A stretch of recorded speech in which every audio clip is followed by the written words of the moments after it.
Donc, une très grande chaîne. Oui, Ouais, elle est très grande et ses pattes sont grandes comme ça. comme ça. Oui, et lorsque...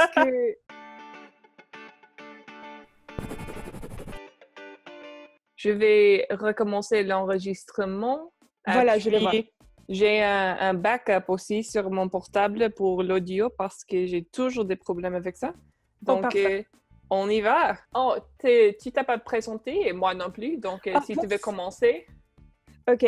Um, ben, moi, je m'appelle Isidore. Je suis Canadien-Français. Je vais m'amuser un peu avec les pronoms masculins et féminins en français, puisqu'il faut choisir l'un ou l'autre. Um, Présentement, j'habite au Manitoba, qui est tout au milieu du Canada. Um, et je suis en ce moment en université, à une université francophone pour la traduction de l'anglais et le français et à l'envers pour ma dernière année à l'école, on espère. On espère. Si toi dans l'audience, si tu vois, si tu as vu mes autres vidéos, tu sais que moi je m'appelle Jacqueline. Je suppose que la version française serait Jacqueline, mais je suis pas française, donc c'est Jacqueline. Ouais. J'habite au Texas, depuis toute la vie, mais j'ai commencé à apprendre l'espagnol quand j'étais assez petite, et puis j'ai commencé à étudier plus sérieusement et plus concentré quand j'avais 12 ans. Et puis, quand j'avais 15 ans, j'ai commencé à apprendre le français. Et donc, techniquement, j'ai commencé à l'apprendre il y a 9 ans, mais il y avait des espaces dans cette période-là où je n'ai pas appris du tout. Donc, j'ai pris juste 2 ans de français à l'école, au lycée. Le reste, c'est juste que la langue m'intéresse et j'aime bien les langues. Qu'est-ce qu'on va essayer de faire avec cette vidéo? Et j'ai remarqué qu'il y a beaucoup de vidéos qui parlent des différences entre les accents français et les accents québécois ou les autres accents en français, par exemple les accents de l'Afrique, les accents du Caraïbe et Oui, oui, tout ça. oui. Mais j'ai pas vu de vidéo qui parlait des différences entre ces accents, mais pour les gens qui ont le français comme deuxième ou troisième langue, qui ont Mhm. appris des gens de ces pays différents. Par OK. exemple, moi, je suis américaine, mais ma prof au lycée et toutes les personnes, tous les amis qui m'ont aidé à améliorer en français étaient de la France. Et c'est un OK. peu bizarre parce que on est si proche, on est si près du Canada, Mhm. mais je crois que je connais peut-être 2 Canadiens francophones depuis toute la vie, including you. Donc, pour moi, la première fois que j'ai parlé avec toi en français, je n'ai rien compris presque du tout. Oui, Et c'est un peu plus facile maintenant, mais c'est très différent toujours. oui. Ta sœur aime l'histoire que tu n'as compris rien de ce que j'ai dit en français. Et ensuite, tu as visionné une film du Canada, comme en français canadien, et tu as remarqué que Ouais. c'est comme, oh, it's not just them. That's how Canada sounds. Je crois que c'était, j'ai vu le nom français du film, c'est Charlotte a du fun. OK. Et puis en anglais, c'était Slut in a Good Way. OK. Euh, mais quand je l'ai vu, c'était avec les sous-titres, bien sûr, parce que Ouais, je ouais. l'ai vu ici au Texas, mais ouf, c'est bien différent, c'est bien distinct. OK. Je vais te recommander un de mes films préférés. OK, C'est un film bilingue canadien. OK. Ça s'appelle Bon Cop, Bad Cop. Je connais le nom du film, mais j'en ai pas vu. S'il te plaît, regarde-le. C'est un très bel exemple de la culture canadienne, mais aussi la rivalité entre l'Ontario et le Québec. OK, Il y a aussi une scène où il y a le pathologiste, je pense, OK. qui parle en français québécois très, très, très vite. Et l'idée, c'est Pour moi, que... c'est tout vite. Mais même plus vite que ça. Oh, Et, merde. et il y a un policier de l'Ontario qui parle l'anglais, un Ok. policier de, je veux dire, Montréal ou la ville de Québec qui parle le français.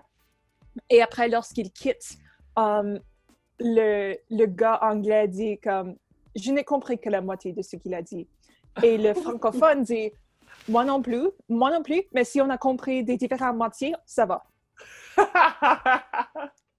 Ça me rappelle, pendant un boulot, j'ai travaillé avec un homme du Haïti. Oh, OK. Et donc, on a pensé que ce serait un très joli jeu d'essayer de se parler parce qu'il parlait like, Haitian Creole et Oui, moi, oui, je oui. parlais en français. Il y a beaucoup d'Haïtiens qui parlent le français, mais Oui. ils parlaient le créole. Donc, je lui ai parlé à lui et il m'a parlé à moi. Et on a compris presque la moitié l'un de l'autre parce que pour moi, je pouvais, quand j'ai entendu un mot que je pensais qu'il pourrait être français, j'ai pensé, comme si j'ai vu ce mot écrit, comment est-ce que je le prononcerais si j'avais un accent du Caraïbe? Et comme ça, je pouvais devenir qu'est-ce qu'il disait. Mais il y a beaucoup de mots aussi qui viennent des langues africaines. Et Oui, ces oui. mots, je ne savais rien, mais c'était le même problème pour lui quand il m'a entendu parler parce que le français, surtout le français de la France, ne sonne pas comme il paraît sur le papier du tout. Donc, pour lui, c'était le même problème en essayant de me comprendre. Oui, c'est comme ça. La français de la France, je dirais, c'est le plus rigide, plus puriste des langues françaises. Ils disent qu'ils sont puristes, mais il y a beaucoup d'anglicismes bien bizarres c'est en ça. Et France. c'est très, très drôle comme ça. C'est le pressing. Non, je pensais... Le mot shampoing, ça m'a confondu. Shampoing. Oui, shampoing. Où est le shampoing? Je pensais de cela lorsque j'essaie de sécher mes cheveux. C'est pas très bien fonctionné comme ça parce que je ne le fais pas très souvent. Pas de problème, j'ai juste... Il continue à grandir. Oui. Ben, je veux avoir encore une fois des cheveux comme toi parce que auparavant, j'avais des cheveux jusqu'à ma taille. Gotcha. Mais en 10e année, je pense, je l'ai coupé jusqu'ici et ensuite ça, pixie cut. Et maintenant, au long du temps, il devient plus court. Oui, c'est très drôle. Mais oui, je pensais, lorsque j'essaie de sécher mes cheveux, le brushing. Pour moi, c'est si bizarre parce que il y a beaucoup d'anglicismes en français de la France et en français du Canada, mais les anglicismes sont différents. Oui, il n'y a rien à faire l'un avec l'autre. OK, je vais juste envoyer un texto à mon père puisque je dois rentrer. Je vais juste lui laisser savoir que je suis occupée. N'entre pas, papa. Essentiellement, oui. Je suis occupée. La chienne de mon petit frère, elle ne veut pas la bouffe, mais elle veut toujours de l'attention.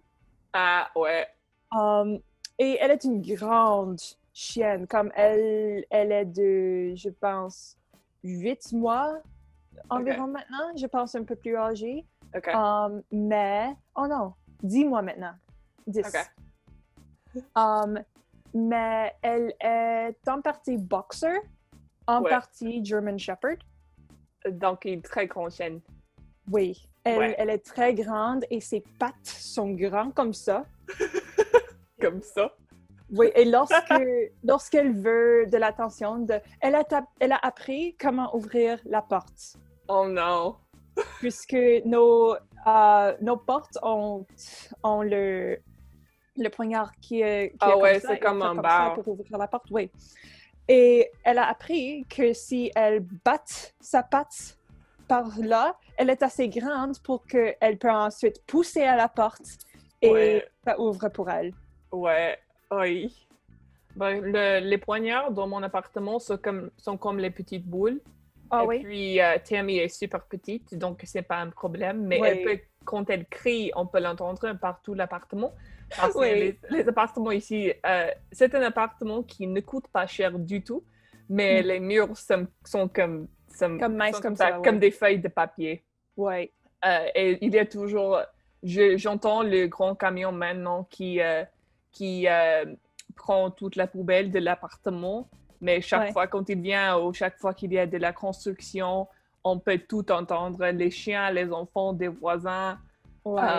Mais c'est un appartement très, très affordable. Donc, Ouais.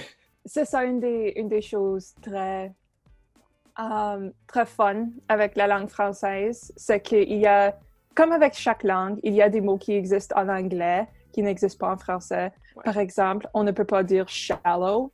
En français, on peut seulement dire peu profond. Voilà. Mais c'est le même, c'est pareil en espagnol. Oh, vraiment? Avec les mêmes mots? Oui, profond, c'est profundo, mais il n'y a pas de mot pour non profond. Donc, on dit que no es profundo, no profundo. OK. Entonces, donc, c'est le même, c'est pareil. Ouais. Ben moi, lorsque j'essaie de parler en français ou en espagnol, des fois, pareil comme toi et entonces, Ouais. des fois, je vais pour dire also. Also? Oui, qui est allemand. Ah, OK. Je ne connais rien de l'allemand. J'ai pris des cours en allemand pendant ma première année à l'université. Oui, OK. Le prof, elle est une femme très gentille, très enthousiaste de la langue. Elle avait vécu en Berlin, non, dans un village près de Berlin, pendant qu'il y avait encore le mur. Oh, ça fait longtemps alors? Oui. OK. Oui, elle est un peu âgée, mais c'est pour cela qu'elle est si enthousiaste de la langue, je pense. Je me souviens que ma prof de français au lycée était de Strasbourg, mais elle allait tôt se retraiter. Mais je crois qu'elle habitait aux États-Unis depuis très longtemps parce qu'elle avait un mari américain et des enfants américains qui étaient déjà adultes. Donc, je crois que son accent était probablement de Strasbourg il y a 40 ans. Mais je pense... Ouais. Mais c'est intéressant parce qu'elle habitait aux États-Unis depuis si longtemps. Mais elle avait toujours un très fort accent français. Et c'était très souvent qu'elle ne pouvait pas comprendre ce qu'on disait parce que les adolescents parlent d'une certaine façon.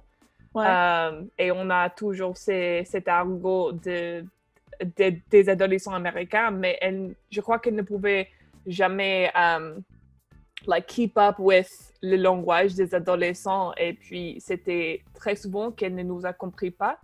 Et très souvent que nous, les étudiants, ne l'avons pas compris. Ouais. Ça va des deux sens. Ouais.